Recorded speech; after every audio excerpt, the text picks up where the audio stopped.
ఇప్పటి వరకు మనం ఎంత టెక్నాలజీ కనిపెట్టినా, ఎంత రీసెర్చ్ చేసినా, ఎంత వెతికినా కూడా దొరకంది మనం ఇప్పుడు కళ్ళతోని చూస్తున్న ప్రకృతిని దేవుడే చేశాడా, లేక సైంటిస్టులు చెప్పినట్టు సైన్సే కారణమా? ఇక స్టోరీలోకి వద్దాం.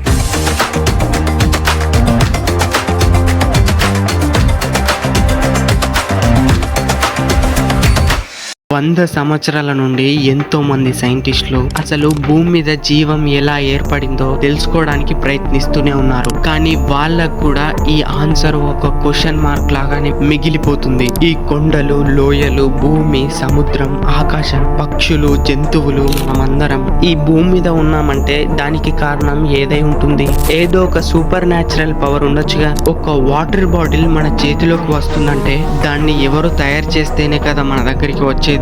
ఇప్పుడు మీ చేతిలో ఉండే స్మార్ట్ ఫోన్ ని కూడా ఏదో ఒక కంపెనీ డిజైన్ చేసి మ్యానుఫ్యాక్చర్ చేసి ఉంటుంది. అంతేకాకుండా ట్రైన్, బస్ ఇవన్నీ ఎవరు డిజైన్ చేసి మ్యానుఫ్యాక్చర్ చేస్తేనే మన దగ్గర వరకు వస్తున్నాయి. అంతేకాకుండా అవి ఎలా పుట్టాయో మన దగ్గర క్రిస్టల్ క్లియర్ సమాధానాలు కూడా ఉన్నాయి. కానీ కోట్ల లైట్ ఇయర్స్ వరకు వ్యాపించిన ఈ విశ్వం, ఆ విశ్వంలో కోట్ల కొద్ది గ్యాలక్సీస్, ఆ గ్యాలక్సీలలో కోట్ల కొద్ది నక్షత్రాలు, గ్రహాలు, సూర్యుడు, మన చంద్రుడు, మన ఈ అందమైన భూమి, ఆ భూమి మీద ఇంత అందమైన ప్రకృతి, ఆ ప్రకృతిలో మనం, ఇదంతా ఎవరు క్రియేట్ చేశారు? ఈ ప్రశ్నకు సమాధానం మన భూమి మీద కేవలం 0.00001% మాత్రమే ఉంది. మనం ఇలా ఒక్కొక్కటి సాల్వ్ చేసుకుంటూ వెళ్ళిపోతే బిగ్ బ్యాంగ్ దగ్గర ఆగిపోతున్నాం. అసలు శూన్యము నుండి బిగ్ బ్యాంగ్ ఎలా జరిగింది అంటే ఎవరి దగ్గర సమాధానం లేదు. సైన్స్ పరంగా చూస్తే విశ్వంలో కొన్ని కోట్ల సంవత్సరాల క్రితం సోలార్ సిస్టమ్ లో ఎర్త్ ప్లేస్ అండ్ కండిషన్ ని బట్టి మన ఈ అందమైన భూమి మీద జీవం పుట్టిందని నమ్ముతున్నారు. ఒక చిన్న వైరస్ నుండి అతిపెద్ద డైనోసార్ వరకు కొన్ని కోట్ల జీవులు కొన్ని కోట్ల సంవత్సరాల వరకు నివసించాయి. సైంటిస్టులు చెప్పిన దాని ప్రకారం అంతరిక్షంలో జరిగిన మార్పుల కారణంగా అంతరిక్షంలో నుండి ఉల్కలు భూమి మీద పడి ఆ ఉల్కలలో వాటర్ ఉన్నాయని, కొన్ని కోట్ల సంవత్సరాల వరకు ఆ ఉల్కలు మన భూమిని ఢీకొడుతూనే ఉన్నాయని, ఆ ఉల్కల ద్వారానే ఓషన్స్ ఏర్పడ్డాయని మనందరం వీడియోస్ లో వినే ఉంటాం. సైన్స్ చెప్పిన దాని ప్రకారం వాటర్ లో నుండే ఫస్ట్ జీవి భూమి మీదకి ఎంటర్ అవ్వగలిగింది. అప్పటి నుండి ఇప్పటి వరకు కొన్ని కోట్ల జీవులు భూమి మీద ఎవల్యూషన్ చెంది పుట్టాయి. ఒక గొంగలి పురుగు చూడ్డానికి చాలా అందవికారంగా ఉంటుంది, కానీ సమయం అయ్యే కొద్దీ ఒక అందమైన సీతాకోక చిలుకగా మారుతుంది.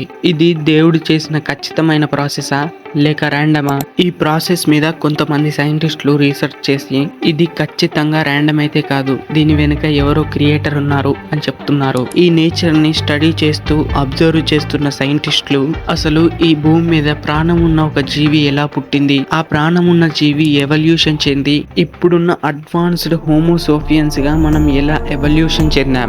ఎవల్యూషన్ ని పరీక్షించిన సైంటిస్టులు ఫైనల్లీ ఒక పాయింట్ కి వచ్చారు. అన్నిటికన్నా ముఖ్యమైన సంఘటన 37 కోట్ల క్రితం జరిగిందని చెప్పాలి. సముద్రంలో ఎన్నో చేపలుంటాయి, కానీ మీకు స్క్రీన్ లో కనబడుతున్న చేప పేరు డిక్టాటిలిక్ ఫిష్. ఈ చేప చాలా ప్రత్యేకమైంది. ఈ చేపకు ఒకే ఒక భయం, ఈ చేపను ఎలా తినేస్తాయో అని. అందుకు ఈ డిక్టాటిలిక్ చేప సముద్రం బయటికి వచ్చి, అంటే భూమి మీదకి వచ్చి, భూమి మీద కండిషన్స్ ని, భూమి మీద ఉండే వాతావరణాన్ని అలవాటు చేసుకొని బ్రతకడం కొనసాగించింది. డిక్టాటిలిక్ అనే చేపకి 2 చేతులు 2 కాళ్ళు ఉన్నట్టు సైంటిస్టులకు వాటి అవశేషాలతో తెలిసింది. మనం ఇంతలా ఎవల్యూషన్ చెందామంటే డిక్టాటిలిక్ చేప అని చెప్పుకోవచ్చు. ఈ చేప కనుక భూమి మీదకి రాకపోయి ఉంటే భూమి మీద ఇన్ని జంతువులు పుట్టేటివే కాదు అని నేను చెప్పడం లేదు, సైన్సే చెప్తుంది. ఇప్పటి వరకు మనం సైన్స్ ద్వారా భూమి ఎలా పుట్టిందో తెలుసుకున్నాం, కానీ ఇప్పుడు చాలా చాలా సెన్సిటివ్ అండ్ ముఖ్యమైన టాపిక్ లోకి వస్తున్నాం. ఈ భూమి పుట్టుక, ఈ భూమి ఆరంభం గురించి, భూమిలో జరిగిన ప్రతి ఒక్క సృష్టి గురించి ప్రతి ఒక్కటి పొల్లు పోకుండా ఒక గ్రంథంలో లిఖించబడి ఉన్నది. అసలు ఆ గ్రంథం ఏంటి, ఆ గ్రంథంలో లిఖించబడిన విషయాలేంటో ఇప్పుడు తెలుసుకుందాం.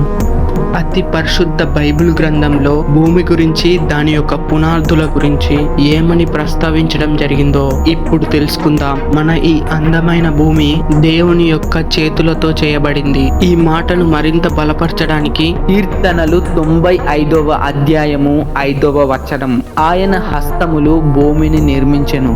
యెషయా 48వ అధ్యాయము 13వ వచనము, నా హస్తము భూమి పునాది వేసెను, నా కుడి చెయ్యి ఆకాశ విశాలమును వ్యాపింపజేసెను, నేను వాటిని పిలువగా ఒక్కటి తప్పకుండా అవన్నీ నిల్చుండెను. ఈ లేఖనములను పరీక్షించి చూస్తే దేవుడు తన స్వహస్తాలతో భూమిని నిర్మించినట్టు అర్థమవుతుంది. ఇప్పుడు భూమికి మూలరాయి ఎలా పడిందో తెలుసుకుందాం. యోబు గ్రంథము 38వ అధ్యాయము 7వ వచనం.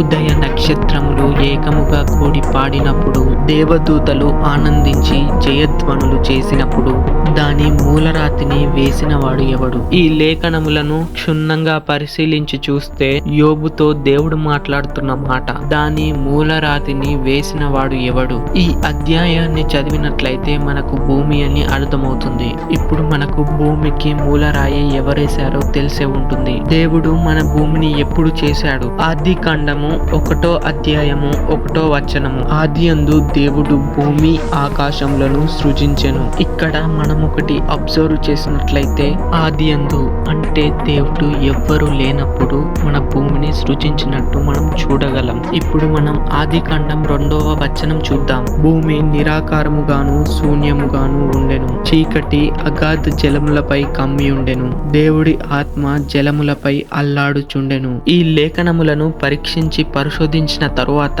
ఎప్పుడైతే సాతాను పరలోకంలో పాపం చేస్తుందో దేవుడు సృష్టించిన భూమి మీదకి త్రోసేస్తాడు. అప్పుడు ఆ దేవుని ఉగ్రతను తట్టుకోలేక భూమి నిరాకారముగా మారిపోతుంది. భూమిని చూసిన దేవుడు ఎంతో బాధపడుతున్నట్టు గమనించవచ్చు. దేవుని ఆత్మ జలములపై అల్లాడుచుండెను. ఇప్పుడు మనం దేవుడు సృష్టిని ఎలా సృష్టించాడో చూద్దాం. దేవుడు ఇంత గొప్ప సృష్టిని కేవలం నోటి మాట ద్వారానే సృష్టించాడు. ఆశ్చర్యంగా ఉంది కదా. ఆది కాండము 1వ అధ్యాయము 3వ వచనము. దేవుడు వెలుగు కమ్మని పలుకగా వెలుగు కలిగెను. కేవలం ఒకే ఒక్క మాట ద్వారా వెలుగు కలిగింది. దేవుడు వెలుగును చీకటిని వేరుపరచెను. వెలుగునకు పగలనియు రాత్రినకు చీకటనియు పేర్లు పెట్టెను. అస్తమయమును ఉదయమును కలుగగా 1వ దినమాయెను. మరియు దేవుడు జలముల మధ్య ఒక విశాలము కలుగజేసి ఆ జలములను ఈ జలములు వేరుపరచును గాక అనియు పలికెను. అనగా దేవుడు ఆ విశాలమును చేసి విశాలము క్రింది జలములను విశాలము మీది జలములను వేరుపరచగా ఆ ప్రకారమాయను. ఎంతో అద్భుతం కదా. దేవుడు ఆ విశాలమునకు ఆకాశమని పేరు పెట్టెను. అస్తమయమును ఉదయమును కలుగగా 2వ దినమాయెను. దేవుడు ఆకాశము క్రిందున్న జలములు ఒక చోటనే కూర్చబడి ఆరిన నేల కనబడును గాక అనియు పలుకగా ఆ ప్రకారమాయను. దేవుడు ఆరిన నేలకు భూమి అని పేరు పెట్టెను. జలరాశికి ఆయన సముద్రమనియు పేరు పెట్టెను. అది మంచిదైనట్లు దేవుడు చూచెను. దేవుడు గడ్డిని విత్తనాలనిచ్చు చెట్లను భూమి మీద తమ తమ జాతి ప్రకారము విత్తనములు గల ఫలములను ఫల వృక్షములను భూమి మీద మొలిపించును గాక అనియు పలుకగా ఆ ప్రకారమాయను. అస్తమయమును ఉదయమును కలుగగా 3వ దినమాయను. దేవుడు పగటిని రాత్రిని వేరుపరచునట్లు ఆకాశ విశాలము మధ్య జ్యోతులను కలుగును గాక అనియు పలుకగా సూచనలను కాలములను సంవత్సరములను సూచించుటకై ఉండును గాక అనియు భూమి మీద వెలిగించుటకు అవి ఆకాశ విశాలము మధ్య జ్యోతులై ఉండుగాక అనియు పలికెను. ఆ ప్రకారమాయను.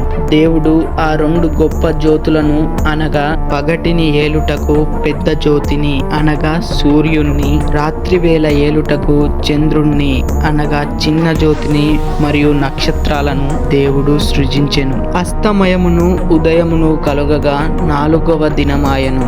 దేవుడు జీవము కలిగి చెలించు వాటిని జలములు సమృద్ధిగా పుట్టించును గాక అనియు పక్షులు భూమిపై ఆకాశ విశాలములో ఎగురును గాక అనియు పలికెను. దేవుడు జలముల్లో వాటి వాటి జాతి ప్రకారము దేవుడు సమృద్ధిగా వాటి వాటి జాతి ప్రకారము రెక్కలు గల ప్రతి పక్షిని సృజించి ప్రతి జంతువుని సృజించి అది మంచిదైనట్లు దేవుడు చూచెను. దేవుడు మీరు ఫలించి అభివృద్ధి చెంది సముద్ర జలములలో నిండి ఉండుడనియు పక్షులు జంతువులు భూమి మీద విస్తరించుగాక అనెను. అస్తమయమును ఉదయమును కలుగగా 5వ దినమాయెను. ఇప్పుడు మనిషి పుట్టుక గురించి మాట్లాడుకుందాం. దేవుడు దేవుడు తన సొంత స్వరూపమందు తన పోలిక చొప్పున దేవుడు నరుణ్ణి నేల మట్టితో సృజించెను. దేవుడు నరునికి ప్రతి అధికారాన్ని అనుగ్రహించాడు. భూమి మీద ప్రతి జంతువుపై అధికారం ఇచ్చాడు. పక్షులపై అధికారం ఇచ్చాడు. సముద్రంలో నివసించే చేపలపై కూడా అధికారం ఇచ్చాడు. దేవుడు సృజించిన నరుని పేరు ఆదాము. అతని ప్రక్కటెముకను తీసుకొని అతనికి గాఢ నిద్ర కలగజేసి అతని ప్రక్కటెముకలో నుండి స్త్రీని సృజించాడు. దేవుడు నరునికి భూమి అందంతటా ప్రతి అధికారమును అనుగ్రహించాడు. నరులకు భూమి అందంతటా పాకి విస్తరించి అభివృద్ధి చెందుడని చెప్పాడు. దేవుడు తన స్వహస్తాలతో నరుణ్ణి సృజించాడు. గాయ్స్, ఈ వీడియో చేయడానికి నేను చాలా కష్టపడ్డాను. ఎడిటింగ్లో ఎన్నో ప్రాబ్లమ్స్ ఫేస్ చేశాను.